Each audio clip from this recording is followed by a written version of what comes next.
The Burnout series and its volatile style of racing has been making a strong impression for years now. Encouraging speed, crashing, and some of the messiest lap finishes known to man, it's an adrenaline junkie's wet dream. Enter Burnout Dominator, the latest in a long line of vehicular mayhem.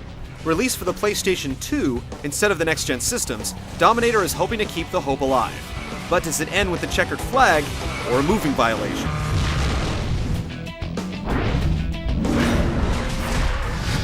In Burnout Dominator, fans of the franchise will see a potluck of past options in the World Tour mode. Here, players compete on international tracks where completing certain objectives like drifting tests, placing first in races, and accomplishing numerous takedowns unlock the next set of tracks. New to the series is the Maniac Race, where you're rewarded for driving dangerously. But the same can be said about the entire game, really. Old favorites like Pursuit or Crash are oddly absent. The latter is especially disappointing considering it was one of our favorites in the past. Dominator features some well-made courses that are just as fun to drive on as to look at. While the cars could definitely use some work, the environments fare a little better. The bad news is that you'll be squealing around the same courses again and again, except with different objectives. Still, the few tracks you're given are more than enough to stir up some trouble. Dominator also features a multiplayer mode where players can duke it out in split-screen racing and objective-based modes. There's no denying it's fun, but it's also a little difficult to see upcoming obstacles when the view is so limited. This is generally a given with most racing games, but it's exacerbated by the speed of this series.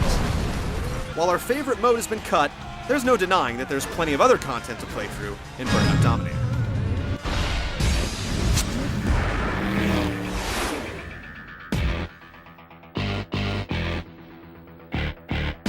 If you're new to the Burnout series, there's only one thing you should know: wreck or be wrecked. Although Burnout borrows conventions from most other racing games, they're a secondary concern compared to the game's primary focus: destruction. Casual gamers and racing fans sick of the pinpoint precision of Gran Turismo will enjoy the change of pace offered by Dominator's relatively sloppy driving antics.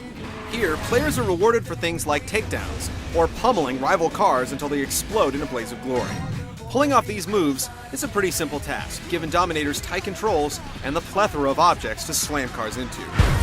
The simplicity of Burnout is still its strongest trait.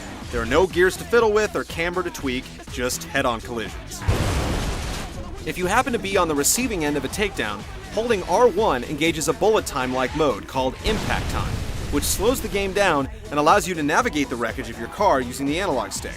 Drifting towards opponents during this time and pressing R2 activates the Crash Breaker, which effectively detonates your car, hopefully in the audience of your competitors. Utilizing techniques like drifting, takedowns, and Crash Breakers, accrues Boost, represented by a bar at the bottom of the screen. Utilizing the boost creates bursts of speeds called burnouts, and chaining them together nets you points.